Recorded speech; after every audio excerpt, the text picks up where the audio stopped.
莫天真，勿糊塗咁樣嘅一個署名文章，跟住咧就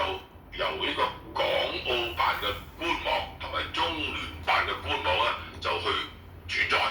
好啦，你睇佢嘅內容咧，竟然咧借嗰啲嘅網友之口攻擊長和系裏邊咧，今一次咁去賣出呢粒嘅海外嘅港口碼頭係咩咧？叫做漠視國家利益、民族大義，叫做咧見利忘義，唯利是圖，甚至話係喪權辱國，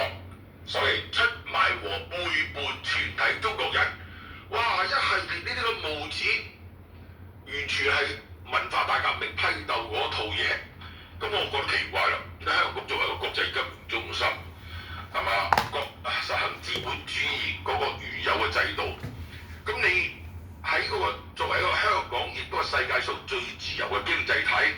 有住自由同法治呢個基石噶嘛。咁你如果睇啱長和佢哋喺海外呢一紮嘅港口碼頭，咁點解唔可以用商業談判嘅形式裏邊係嘛 make deal 咧？可以去傾噶嘛，係咪？人哋只係原則性協議啊嘛，但係你正路不走，走歪路，用呢啲嘅階級鬥爭為綱呢套嘢，亂揸鞭子、亂扣帽子、亂打棍子，喂咁樣做，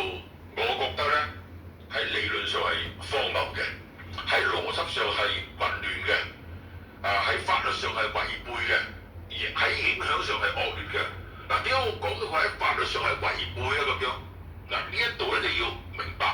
我哋香港係個法治社會，呢個法治社會嗰個基礎最重要就係根據《中華人民共和國香港特別行政區基本法》嚟到去進行一個運作。